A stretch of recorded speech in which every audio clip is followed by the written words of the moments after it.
जय हिंद प्यारे साथियों, स्वागत है आप सभी। आइए तो आज कंप्यूटर के सामान्य परिचय के कुछ महत्वपूर्ण प्रश्नों को आज हम लोग देखने वाले हैं। तो शुरुआत करते हैं। इस वीडियो को एक बार एंड तक देख लीजिएगा। यहाँ से जो भी प्रश्न बनते हैं वो सारे प्रश्न आपके अच्छे से कवर हो जाएंगे।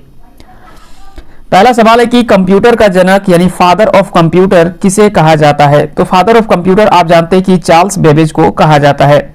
कंप्यूटर है एक, तो कंप्यूटर क्या है? कंप्यूटर एक स्वचालित यानी ऑटोमेटिक मशीन है ना। कंप्यूटर क्या है? एक स्वचालित यानी ऑटोमेटिक मशीन है। पहली मैकेनिकल एंडिंग मशीन यानी यांत्रिक कैलकुलेटर का आविष्कार किसके द्वारा किया गया था? तो ब्लेज पास्कल के द्वारा किया गया था। संपूर्ण रूप से पहला इलेक्ट्रॉनिक कंप्यूटर था। तो पूर्ण रूप से अगर देखा जाए कि संपूर्ण रूप से जो पहला कंप्यूटर इलेक्ट्रॉनिक कंप्यूटर जो था वो कौन सा था? तो उसका नाम था एनिएक। तो इसका याद रखेंगे, इसका सही आंसर हो जाएगा एनिएक। इसका फुल फॉर्म भी कई बार सवाल आपसे पूछा जाता है। कंप्यूटर है एक, तो कंप्यूटर एक इलेक्ट्रॉनिक मशीन है। कंप्यूटर में एकत्रित आंकड़ों यानी स्टोरेज डाटा को क्या कहा जाता है? तो उसे कहा जाता है सूचना, जिसे हम लोग इंफॉर्मेशन भी कहते हैं। प्रथम गणना यंत्र यानी कैलकुलेशन डिवाइस क्या है? तो इसका नाम है अबेकस। क्रे है एक, क्रे क्या है? तो क्रे वन जो है वो एक सुपर कंप्यूटर है। क्रे वन क्या है? एक सुपर कंप्यूटर है। वाणिज्यिक रूप से विश्व का पहला सुपर कंप्यूटर बनाया गया था। तो वर्ष 1964 ईस्वी में वाणिज्यिक रूप से यानी व्यापारिक रूप से अगर देखा जाए तो विश्व का पहला जो सुपर कंप्यूटर बनाया गया था वो 1964 ईस्वी में बनाया गया था। भारत में निर्मित प्रथम कंप्यूटर का नाम क्या है? तो प्रथम कंप्यूटर का नाम जो वो है सिद्धार्थ, जो कि भारत में निर्मित प्रथम कंप्यूटर है। कंप्यूटर द्वारा आंकड़ों यानी डाटा को सूचना में परिवर्तित किया जाता है तो प्रोसेस कहलाता है। क्या कहलाता है? प्रोसेस कहलाता है ना। प्रोसेस के द्वारा ही कंप्यूटर में जो प्रोसेस के द्वारा ही क्या होता है? डाटा को जो वो इंफॉर्मेशन में परिवर्तित किया जाता है। कंप्यूटर में सिंबल व संख्यात्मक न्यूमेरिकल सूचनाओं को कहा जाता है तो इसे आंकड़ा कहा जाता है, जिसे डाटा कहा जाता है ना। तो कंप्यूटर में जो भी सिंबल व न्यूमेरिकल सूचनाओं का जो होता है, इंफॉर्मेशन होता है, उसे कहा जाता है तो उसे आंकड़ा कहा जाता है, जिसको हम लोग डाटा कहते हैं। व्यक्तिगत उपयोग के लिए प्रयोग किया जाता है। तो व्यक्तिगत उपयोग के लिए प्रयोग किया जाता है माइक्रो कंप्यूटर। कौन सा? माइक्रो कंप्यूटर जो वो व्यक्तिगत उपयोग के लिए प्रयोग किया जाता है। अगला सवाल है कि हजारों माइक्रो प्रोसेसर प्रयोग होते हैं। तो हजारों माइक्रो प्रोसेसर जो प्रयोग होते हैं वो सुपर कंप्यूटर में प्रयोग होते हैं। डेस्कटॉप और पर्सनल कंप्यूटर को कहा जाता है। तो डेस्कटॉप और पर्सनल कंप्यूटर को माइक्रो कंप्यूटर कहा जाता है। पहले इलेक्ट्रॉनिक अंकीय कंप्यूटर यानी डिजिट कंप्यूटर में प्रयोग किया गया था तो उसमें से प्रयोग किया गया था वाल्व।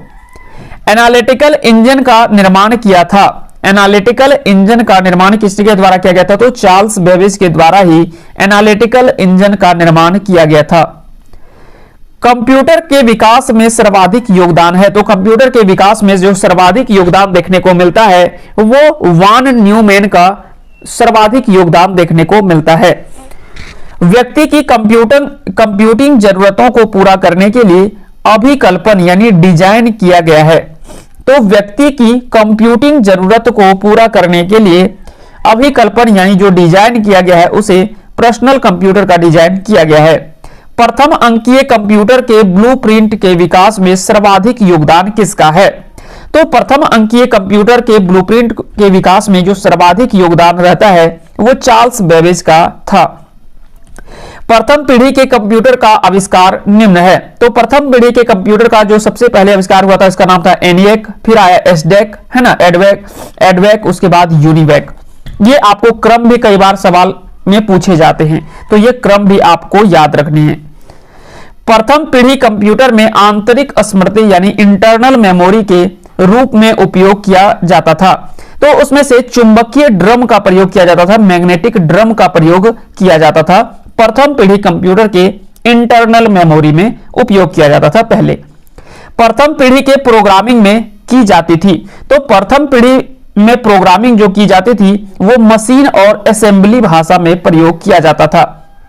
तो याद रखेंगे प्रथम पीढ़ी में जो प्रोग्रामिंग की जाती थी वो मशीन और असेंबली भाषा में। मशीनी भाषा आधारित होती है तो मशीनी भाषा केवल 0 और 1 पर आधारित होती है।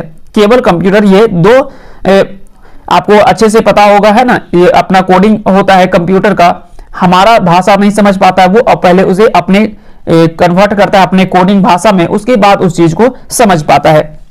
प्रथम पीढ़ी कंप्यूटर आधारित थे, तो प्रथम पीढ़ी के जो कंप्यूटर आधारित थे वो वैक्यूम ट्यूब प्रौद्योगिकी पर आधारित थे। तो ये वैक्यूम ट्यूब जो थे वो टेक्नोलॉजी पर आधारित थे प्रथम पीढ़ी के कंप्यूटर। प्रथम पीढ़ी में भंडारण यानी स्टोरेज के लिए उपयोग किया जाता था, तो पंच कार्ड का प्रयोग किया जाता था। तो प्रथम पीढ़ी में भंडारण या स्टोरेज के लिए जो उपयोग किया जाता था वो पंच कार्ड का प्रयोग किया जाता था। विश्व कंप्यूटर साक्षरता दिवस कब मनाया जाता है? तो 2 दिसंबर को विश्व कंप्यूटर साक्षरता दिवस मनाया जाता है, 2 दिसंबर को। वह व्यक्ति जिसके द्वारा एक से अधिक व्यक्ति कंप्यूटर का कार्य कर सकते हैं उसे क्या कहलाता है? तो वो टर्मिनल कहलाता है। तो वह व्यक्ति जिसके द्वारा, है ना, जिसके द्वारा एक से अधिक व्यक्ति कंप्यूटर पर कार्य कर सकते हैं उसको टर्मिनल कहा जाता है। टर्मिनल एक प्रकार का होता है, तो टर्मिनल एक प्रकार का विद्युत यांत्रिक हार्डवेयर है। क्या है? विद्युत यांत्रिक हार्डवेयर है। द्वितीय पीढ़ी के कंप्यूटर में उपयोग किया गया था, द्वितीय पीढ़ी के जो कंप्यूटर में प्रयोग किया गया था वो ट्रांजिस्टर का प्रयोग किया गया था। ट्रांजिस्टर का आविष्कार किसके द्वारा किया गया था? तो विलियम शॉकले के द्वारा ट्रांजिस्टर का आविष्कार किया गया था। यह भी सवाल कई बार पूछा गया है। कोबोल एवं फोर्ट्रॉन जैसी उच्च स्तरीय प्रोग्रामिंग भाषाओं का विकास हुआ। तो कोबोल और फोर्ट्रॉन जैसी उच्च स्तरीय प्रोग्रामिंग भाषाओं का जो विकास हुआ वो द्वितीय पीढ़ी के कंप्यूटर के समय में हुआ था। स्मृति यानी मेमोरी के तौर पर चुंबकीय टेप यानी मैग्नेटिक टेप का जो प्रयोग किया गया था वो कब किया गया था? तो द्वितीय पीढ़ी के कंप्यूटरों में प्रयोग किया गया था। तो मेमोरी के तौर पर चुंबकीय टेप का यानी मैग्नेटिक टेप का जो प्रयोग किया गया था वो द्वितीय पीढ़ी के कंप्यूटर में किया गया था। एकीकृत परिपथ यानी इंटीग्रेटेड सर्किट का उपयोग किया गया था तीसरी पीढ़ी के कंप्यूटर में। एकीकृत परिपथ का आविष्कार यानी इन्वेंशन किसके द्वारा किया गया था? तो जैक किल्बी के द्वारा ही एकीकृत परिपथ का आविष्कार किया गया था। तीसरी पीढ़ी के कंप्यूटर में प्रयोग किया गया था, तो इसमें उच्च स्तरीय भाषा का प्रयोग किया गया था तीसरी पीढ़ी के कंप्यूटर में। तीसरी पीढ़ी के कंप्यूटर को समाहित किया गया था, तीसरी पीढ़ी के कंप्यूटर को समाहित किया गया था ऑनलाइन सिस्टम का। तीसरी पीढ़ी के कंप्यूटर को समाहित किया गया एकल चिप में, है ना। तीसरी पीढ़ी के कंप्यूटर को जो समाहित किया गया था वो एकल चिप में समाहित किया गया था। माइक्रो प्रोसेसर का उपयोग किया गया था, तो माइक्रो प्रोसेसर का उपयोग जो किया जाता है वो चौथी पीढ़ी के कंप्यूटर से ही माइक्रो प्रोसेसर का उपयोग किया जाता है। ऑपरेटिंग सिस्टम यानी एमएस डॉस का पहली बार उपयोग किया गया था चौथी पीढ़ी के कंप्यूटर में। तो ऑपरेटिंग सिस्टम का पहली बार उपयोग हो सकता है कि आपसे सवाल में पूछ ले कि ऑपरेटिंग सिस्टम का पहली बार उपयोग कब किया गया था? तो चौथी पीढ़ी के कंप्यूटर में इसका प्रयोग किया गया था। भारत में निर्मित प्रारंभिक सुपर कंप्यूटर कौन सा है? तो यानी भारत में निर्मित प्रथम सुपर कंप्यूटर जो था वो था परम कंप्यूटर, है ना, परम, जो कि आपने अच्छे से पढ़ा होगा। एनालॉग से डिजिटल में रूपांतर को संदर्भित करता है। तो डिजिटलीकरण शब्द जो होते हैं वो एनालॉग से डिजिटल में रूपांतरित को संदर्भित करता है। अगला सवाल है कि सुपर कंप्यूटर आकार में कैसा और तीव्र में कैसा किससे युक्त होते हैं? तो आपको पता होगा कि सुपर कंप्यूटर आकार में बहुत बड़े होते हैं और तीव्र प्रोसेसिंग क्षमता इसकी होती है ना। इसमें जो वो तीव्र प्रोसेसिंग क्षमता से ये युक्त होते हैं। तो सुपर कंप्यूटर के दो खास जो सबसे बड़ी बात है वो है कि ये आकार में एक बहुत बड़े होते हैं और दूसरा इसकी तीव्र प्रोसेसिंग क्षमता से ये युक्त होते हैं। जगुआर सुपर कंप्यूटर बनाया था, तो जगुआर सुपर कंप्यूटर जो बनाया गया था वो क्रे ने बनाया था। क्रे आपको पता होगा क्रे के बारे में, है ना।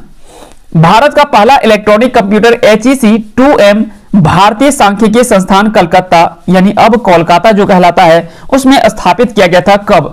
तो वर्ष 1956 ईस्वी में भारत का पहला इलेक्ट्रॉनिक कंप्यूटर HEC 2M भारतीय सांख्यिकीय संस्थान कलकत्ता में स्थापित किया गया था 1956 ईस्वी में।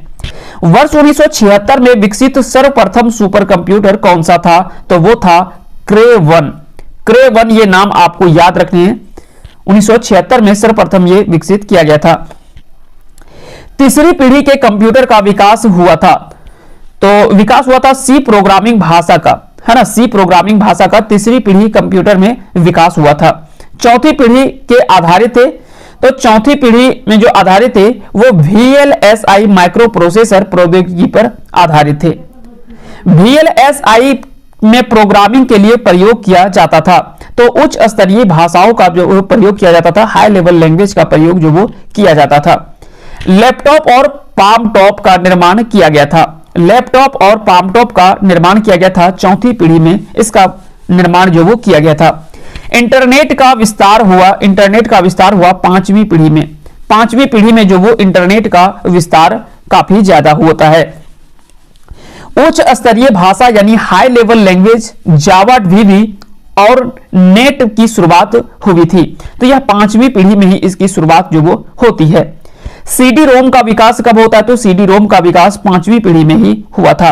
परम 10,000 का विकास कब हुआ, तो परम 10,000 का विकास 1998 ईस्वी में होती है। सबसे पहले गणना यंत्र अबेकस का आविष्कार किया था, तो चीन ने ही सबसे पहले, है ना, सबसे पहले गणना यंत्र अबेकस का आविष्कार जो किया था वो किसके द्वारा किया गया था, तो चीन के द्वारा किया गया था। सबसे पहले अबेकस का आविष्कार किया गया था चीन के द्वारा। भारत का पहला ऑटोमेटिक इलेक्ट्रॉनिक कैलकुलेटर कौन था, तो उसका नाम था TIFRAC यानी टिफैक। ULSI माइक्रो प्रोसेसर आधारित है, तो वो पांचवी पीढ़ी पर आधारित है।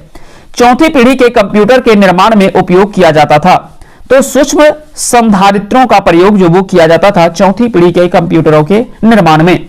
प्रथम पीढ़ी के कंप्यूटर उपकरण का उदाहरण क्या है, तो यूनिमैक और एनिएक ये प्रथम पीढ़ी के कंप्यूटर के उपकरण के उदाहरण हैं।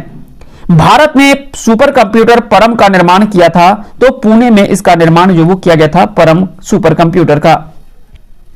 विश्व का सबसे तेज कंप्यूटर कौन सा है, तो फुगाकू जो वो विश्व का सबसे तेज कंप्यूटर के रूप में जाना जाता है। कंप्यूटर के संग भार में स्टोर्ड यानी प्रोग्राम की अवधारणा से 40 के दशक में कंप्यूटर वैज्ञानिकों ने शुरू की थी, तो जॉन वॉन न्यूमैन के द्वारा इसकी शुरुआत की थी। भारतीय सुपर कंप्यूटर का जनक कहा जाता है, तो विजय भाटकर को कहा जाता है भारतीय सुपर कंप्यूटर का जनक कहा जाता है। लॉजिक जिप का दूसरा नाम क्या है, तो लॉजिक जिप का दूसरा नाम माइक्रो प्रोसेसर है। भारत में सिलिकॉन वैली कहा जाता है, तो बेंगलुरु को जो वो भारत का सिलिकॉन वैली कहा जाता है। सिलिकॉन की खोज किसके द्वारा किया गया था, तो जॉन्स जैकब बर्जेलियस के द्वारा सिलिकॉन की खोज की गई थी। कौन डायोड होता है, तो सेमीकंडक्टर डायोड होता है ना, तो कौन डायोड होता है, तो सेमीकंडक्टर डायोड होता है। सेमी डायोड को कहा जाता है, तो सेमी डायोड को पी टाइप जंक्शन कहा जाता है ना, सेमी डायोड को क्या कहा जाता है, तो पी टाइप जंक्शन कहा जाता है। डिजिटल घड़ी संचालित होती है, तो डिजिटल घड़ी संचालित होती है वो एम्बेडेड कंप्यूटर प्रणाली के द्वारा यह संचालित होती है। आईसी चिप द्वारा निर्मित प्रथम डिजिटल कंप्यूटर कौन सा था, तो वो था IBM सिस्टम 360, है ना।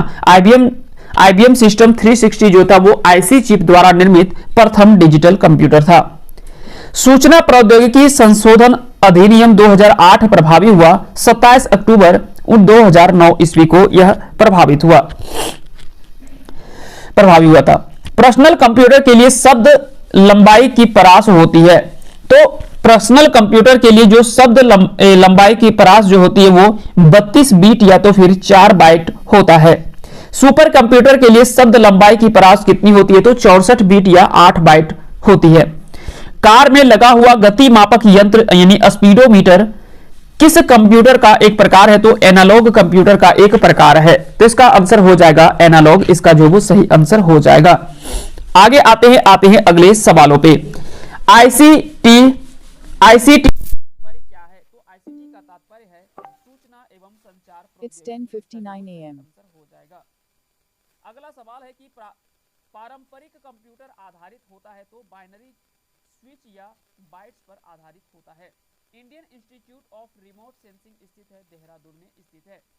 आंकड़ा यानी डाटा के प्रेषण की गति मापी जाती है, तो आंकड़ा यानी डाटा के प्रेषण की गति जो मापी जाती है वो बीट पर सेकेंड में मापा जाता है, बीपीएस में मापा जाता है। तो उम्मीद करते हैं कि आज का ये क्लास आप सभी को पसंद आया होगा। अगर वीडियो अच्छा लगा हो तो इस वीडियो को लाइक कीजिएगा, साथ ही साथ चैनल पे नए हैं तो चैनल को सब्सक्राइब जरूर कर लीजिएगा। चलिए मिलते हैं अगले क्लास में, तब तक के लिए आप सभी को बहुत बहुत धन्यवाद।